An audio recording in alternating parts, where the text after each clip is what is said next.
Get ready to hear the truth about America on a show that's not immune to the facts with your host, Dan Bongino. All right, welcome to the Dan Bongino Show. Producer Joe, how are you today? Strap yourself in. It's going to be a bumpy ride. Yeah, I know. We got a lot to talk about today, folks. There's been some just incredible breaking news over the weekend. For those of you who listened to my special addendum show on Friday, which was about a 10-minute add-on to the normal show content, there were some indictments against Russians on Friday. I'm going to go into more of it today because, folks, something's rotten in Denmark.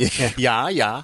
I had some time to digest these indictments over the weekend, and something's up about these indictments. I think they're hiding something significant, and we're going to scramble your eggs a bit in this show. And as always, I don't rehearse any of this with Joe, so I want a genuine reaction. But today's show brought to you by our buddies at Wax RX.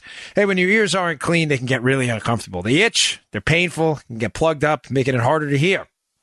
Many people use cotton swabs, candling, or drugstore remedies to clean their ears, but they don't really do the job. They can even be dangerous. You're not supposed to stick those cotton swabs in your ears.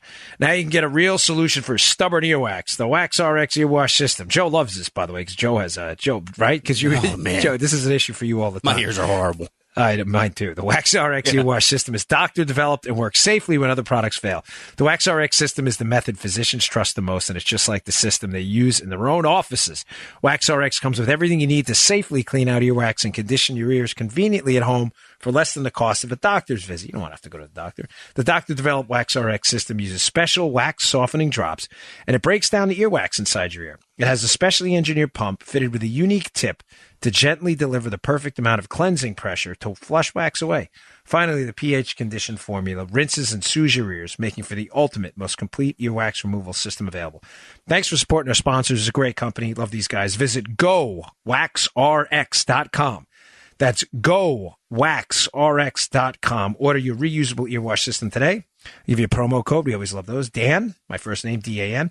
Have it shipped free right to your front door. GoWaxRx.com. Thanks to WaxRx. Okay, fascinating piece I read over the weekend. So this indictment comes out, and of course, liberals are now, they're telling you they're not panicking, but they are panicking, folks. And why are they panicking? Because, we've been told from early on in the transition through the Trump presidency throughout that there is a big conspiracy with the Russians and the Trump team to collude, air quotes collude, to overturn the results of the election and influence the election. Yet we had more indictments. We had 13 more indictments. We've had indictments of and prosecutions and pleas from Mike Flynn, which is becoming more and more suspicious by the day, by the way.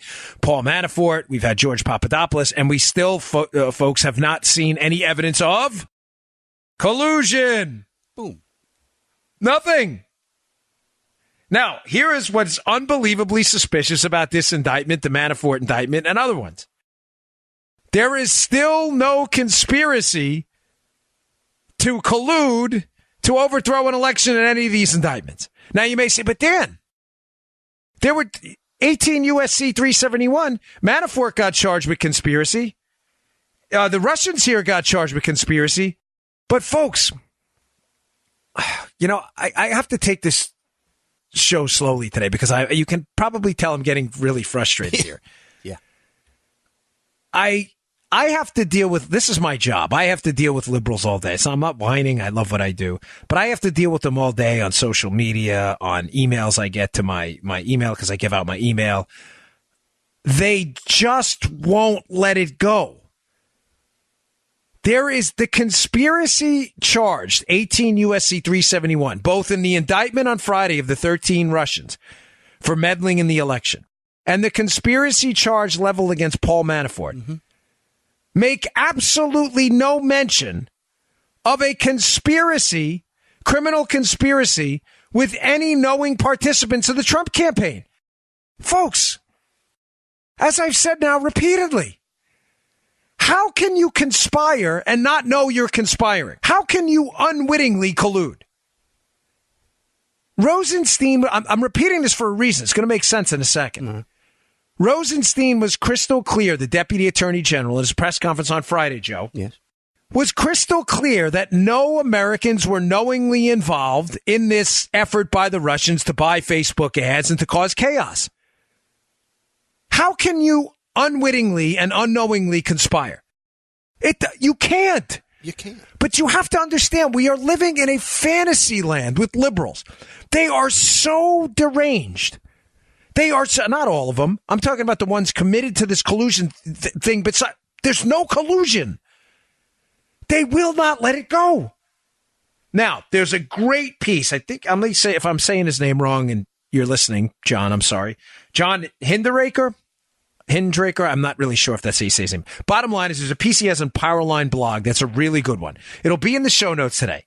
Read it because it talks about something very suspiciously missing, Joseph. Yes. From this indictment in Russia. Now, just to be clear, what I'm talking about here, liberals keep telling you that there's a collusion. The Russians colluded with Trump to win the election. There is no evidence of that anywhere. None. There is no evidence of that. They say, oh, well, Don Trump Jr. met with that Russian lawyer at Trump Tower. Right, what happened at the meeting? Oh, nothing. Okay, so you're saying it was a bad idea to meet with Russians? All right, agreed, point stipulated. How can you collude if nothing exchanges hands? There's no collusion. There is nothing. There's no evidence. The Manafort indictment was a conspiracy charge for money laundering and tax evasion.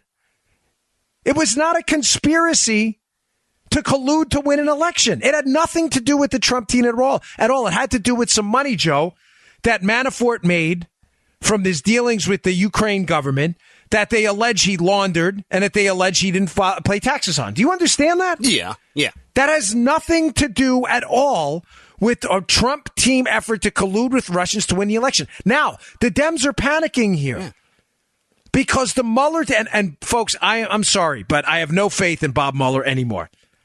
I get it. A lot of Republicans, swamp rats, they feel like, oh, if we insult Bob Mueller, you don't have to insult him. This is a farce. The special counsel's a farce. Mueller's team is a joke. The whole thing is a farce. It was established on this whole premise that Trump colluded and they were going to find evidence of it, and they can't, and they keep going down and down and down and down the rat hole. So this Powerline blog piece, to get to the point, sorry, pulling this up, mentions that it's fascinating that in the opening paragraph of the piece of the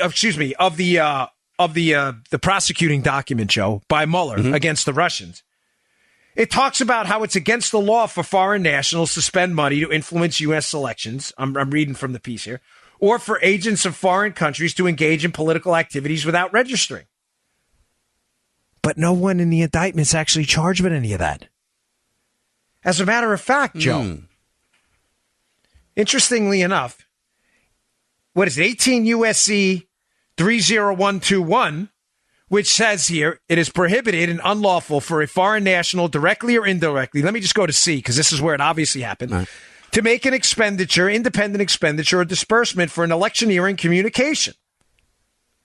It's also illegal for them to make a contribution or donation of anything of value or to make an express or implied promise to make a contribution in connection with a federal, state, or local election. In other words, foreign nationals cannot spend money to electioneer in the United States. Yeah. That is against the law. Right. But, Joe, despite the fact that the Mueller charging document opens by laying all that out, it never charges them with it. Folks, what are they hiding? I am starting to seriously question the motives of Bob Mueller. I get it. The man had a distinguished career in government. That does not absolve him of due criticism when I think something is absolutely transparently wrong here. Now, Joe, the question you should be asking, and you're probably doing so as a ombudsman for the audience, is, so what the hell were they charged with? It's exactly what I've been asking. They were charged with conspiracy. 371. But not a conspiracy to collude with the Trump team. They were charged with bank fraud and wire fraud. Right. And they were charged with identity theft for basically setting up fake Facebook accounts in false names. But why weren't they charged with trying to influence an election? Well, the theory, Henry. There you go. Yeah, you can see. You see where I'm going with this? Yeah. The theory that this guy Hindraker has in this is that because if Mueller's team charges these Russians with this crime of influencing a U.S. election, that it opens up the Hillary Clinton team and Christopher Steele to all kinds of charges later on. Now, in the Hinraker piece, there is I'll give him some credit. He presents another viewpoint from a legal scholar who says, well, that's not necessarily true because Christopher Steele didn't, in effect, provide a contribution or a donation. He was paid fair value for his services. But my question is then, if that's the case, and this payments to Christopher Steele, folks, I promise I'll sum this up. Don't lose me. This is important because it speaks to a larger narrative that I'm going to get to in a minute about how the entire Democrat House of Cards is falling down in front of our very eyes.